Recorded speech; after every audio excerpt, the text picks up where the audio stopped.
Assalamualaikum warahmatullahi wabarakatuh. Selamat pagi, salam sejahtera. Kembali saya Catur Sasongko ingin berbagi pengalaman terkait dengan tips berinvestasi. Sekarang kita masuk ke tips investasi yang kedua. Di tips investasi yang pertama, saya sudah jelaskan banyak sekali masyarakat yang tertipu dengan iming-iming investasi yang memberikan tingkat keuntungan atau imbal hasil yang luar biasa besar, tapi ternyata hanya merupakan penipuan investasi. Akhirnya dana investasinya bukan bertambah, malah hilang 100%. Jadi dalam berinvestasi juga kita harus berpikir secara rasional, tidak terlalu bernafsu, ingin mengejar keuntungan yang tinggi, tapi juga harus memperhatikan apa resikonya. Jadi kali ini saya akan membahas tentang resiko dan tingkat imbal hasil. Jadi dalam dunia keuangan itu ada kaitan antara risiko dan imbal hasil atau keuntungan.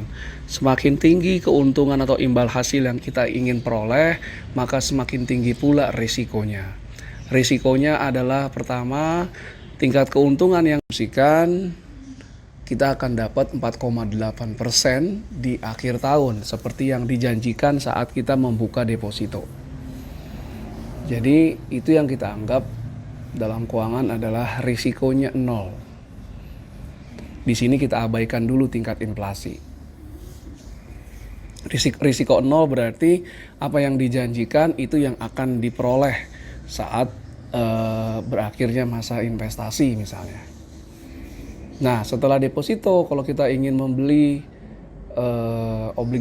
obligasi retail Indonesia ORI, itu juga terbitkan oleh pemerintah, atau sukuk retail untuk yang muslim, terbitkan oleh pemerintah, itu memberikan tingkat imbal hasil yang lebih tinggi daripada deposito.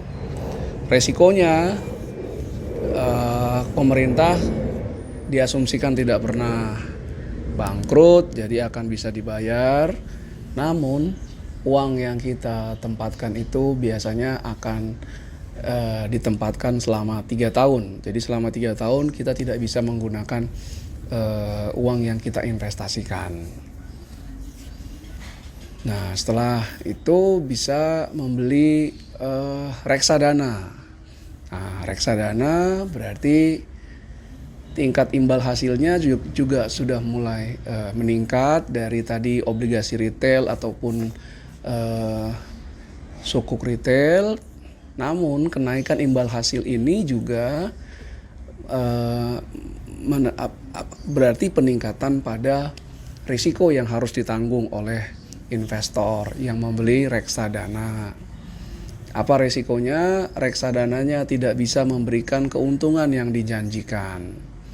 Satu, atau kalau misalnya reksadananya tutup, atau saat kita mau menjual kembali reksadana karena memerlukan dananya, mungkin harga jual reksadananya lebih rendah daripada harga beli reksadananya.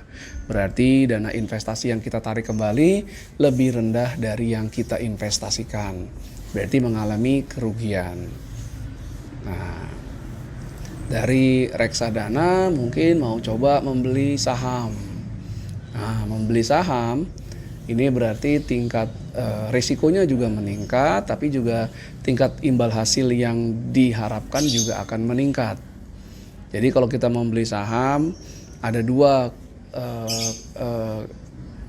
dua komponen imbal hasil yang dapat diperoleh. Yang pertama adalah jika perusahaan yang sahamnya kita beli membagikan dividen. Nah, satu. Kedua, ada yang disebut dengan istilah capital gain. Capital gain adalah selisih ketika sahamnya kita jual dibandingkan harga yang kita dapatkan saat kita membeli saham tersebut. Kalau misalnya kita membeli saham pada harga 2.000, saat kita jual di kemudian hari harganya menjadi 2.000, maka dapat keuntungan atau capital gain sebesar Rp1.000. Kita abaikan dulu pajaknya. Nah, jadi keuntungan membeli saham adalah dividen dan juga capital gain. Tapi permasalahannya adalah apakah pasti saham yang perusahaannya kita beli, perusahaan yang sahamnya kita beli itu akan membagikan dividen setiap tahun, dan kalau membagikan dividen berapa nilainya, itu ada ketidakpastian. Kemudian apakah dapat dipastikan bahwa kita saat menjual saham, harga yang kita terima nanti lebih tinggi daripada harga yang kita bayarkan untuk saham tersebut. Itu pun juga menimbulkan ketidakpastian. Jadi saham memang memberikan tingkat keuntungan atau imbal hasil yang mungkin lebih tinggi dibandingkan dengan reksadana, atau dibandingkan dengan obligasi retail, atau dibandingkan dengan deposito. Tapi juga saham memberikan tingkat ketidakpastian atau resiko yang juga sangat besar. Bisa jadi malah tidak dapat dividen ketika menjual sahamnya karena kita membutuhkan dana untuk keperluan tertentu. Harga saham yang kita jual justru mengalami penurunan. Kita lihat sekarang investasi di saham sedang mengalami penurunan yang luar biasa besar karena adanya dampak corona ini. Indeks harga saham gabungan yang merupakan kumpulan dari saham-saham yang terdaftar di Bursa Efek Indonesia pun telah mengalami penurunan yang luar biasa besar. Jadi mau ditempatkan di mana dana investasinya, kita harus mengukur dulu preferensi kita, tingkat kesiapan kita atau tingkat keinginan kita untuk menanggung risiko. Jika mau menanggung risiko yang lebih besar, maka ada juga pengharapan untuk mendapatkan imbal hasil yang besar di kemudian hari. Nah, terkadang preferensi risiko ini ada kaitannya dengan usia si investor. Saat investor masih muda, katakanlah umur 25 sampai 35, investor tersebut bersedia menanggung risiko yang lebih tinggi karena untuk kehidupan sehari-harinya masih dapat dipenuhi oleh gaji atau penghasilan yang diterima setiap bulan. Jadi dia tidak perlu menggunakan hasil investasi atau keuntungan dari investasi untuk kehidupan sehari-hari. Nah, kalau yang seperti itu dia berani mengambil resiko. Nah, ketika umur 35 sampai 45 mungkin tingkat resiko yang diambilnya sedikit lebih rendah dari yang umurnya 25 sampai 35 karena mulai sudah menikah, sudah mulai punya anak, ada kebutuhan juga, dan juga perlu berhati-hati karena dana investasinya mungkin juga untuk di hari tua.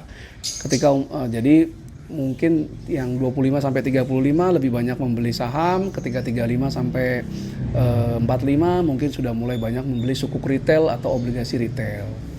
Kemudian umur 45 sampai 55 semakin tua usianya biasanya keinginan menanggung resiko juga semakin turun karena umur 45 sampai 55 sudah berpikir nanti akan pensiun. Kemudian kalau pensiun harus bisa menjamin bahwa tingkat kehidupan yang selama ini dijalankan masih bisa dinikmati ketika pensiun nanti atau tidak merasa susah ketika pensiun nanti. Jadi dana investasinya harus dijaga sedemikian rupa, jangan sampai dana investasinya habis begitu saja. Nah, mungkin pilihannya sukuk retailnya sudah semakin banyak, sahamnya ada sudah semakin sedikit. Kalaupun saham, mungkin saham-saham perusahaan besar yang memberikan dividen yang relatif stabil setiap tahun diberikan, dan tidak mencari saham-saham yang memberikan capital gain yang lebih tinggi. Jadi sekali lagi pertimbangkan apakah Anda ingin menanggung resiko yang lebih tinggi. Kalau Anda tidak ingin menanggung resiko yang lebih tinggi, maka Anda harus puas juga dengan tingkat imbal hasil keuntungan atau return yang juga tidak tinggi. Oke, terima kasih. Selamat berinvestasi. Assalamualaikum warahmatullahi wabarakatuh.